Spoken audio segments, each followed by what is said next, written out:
Hello and welcome to Therapy Express with Rosanna. Thank you so much for watching.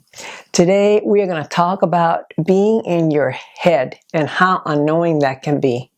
Imagine this. It's 2 o'clock in the morning. You open your eyes and now you're wide awake. You're thinking about some painful past event.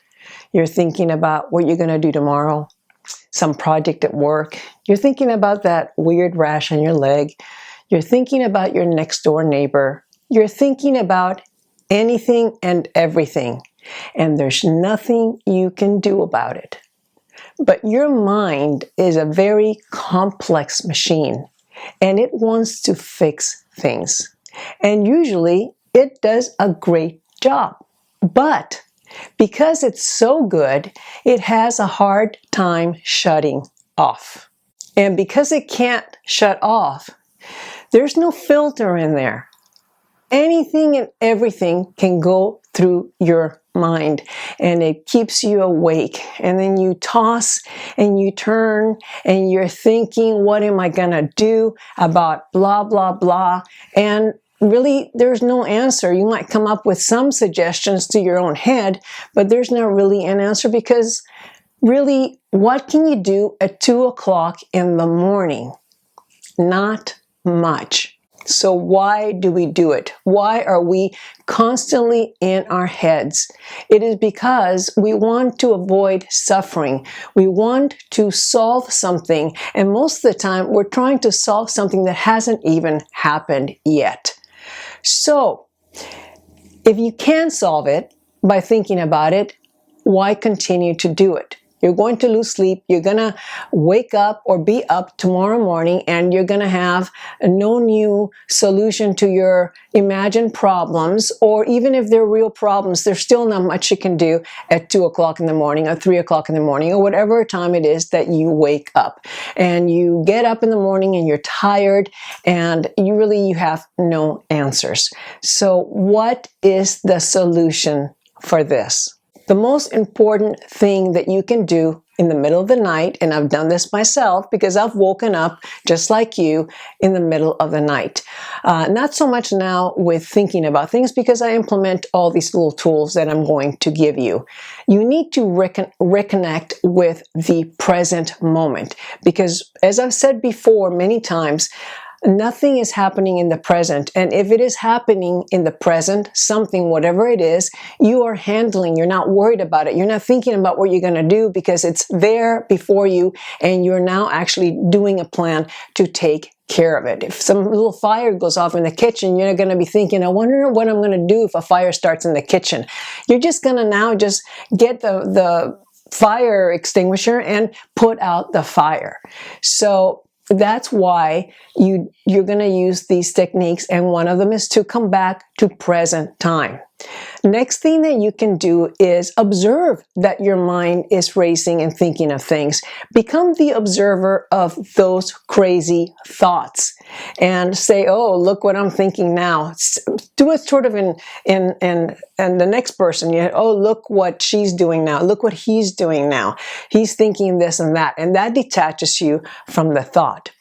Another thing you can do is to bring your attention to something else. For instance, think about the feel of your hands on the bed, on your pillow, on your, on your sheets, whatever. Just feel your hands. Try to have your thoughts, your attention go to your hands or to your toes, any part of your body, to your face, so that you are distracting yourself from the thoughts. Now imagine if you are driving on a freeway and your car is going completely out of control. It's going from lane to lanes, just crazy. What's going to happen? You're going to crash more than likely.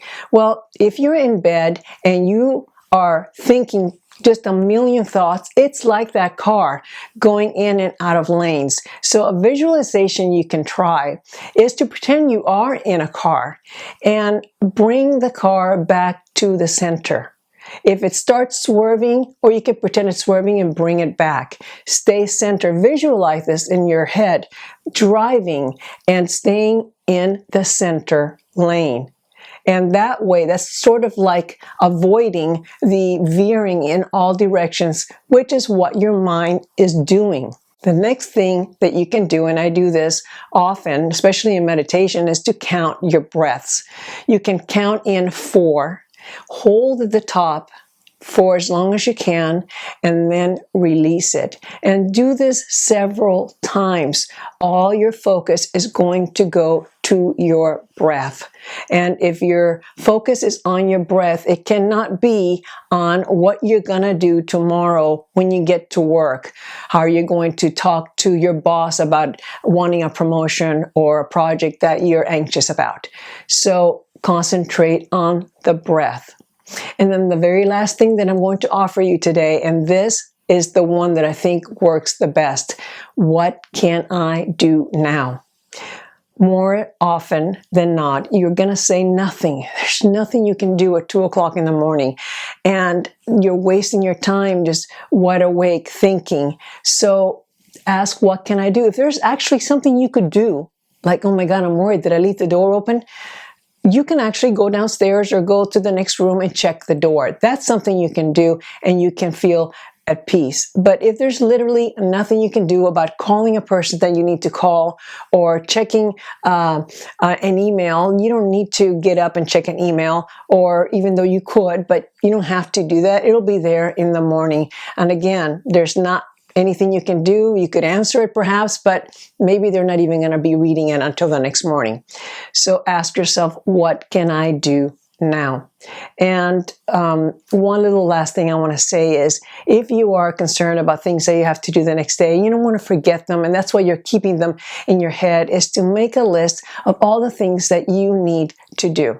Make a little to-do list, set it by your bed, and now it's out of your head and it's on your nightstand. And if it's on your nightstand, you can just forget about it and just go on with your night and go to sleep.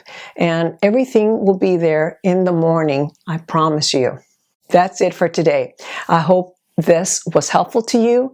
And if you enjoy this channel, subscribe and turn on your notifications, share it with your friends. And if you are interested, look for me next week. Until then, make every moment count. Bye.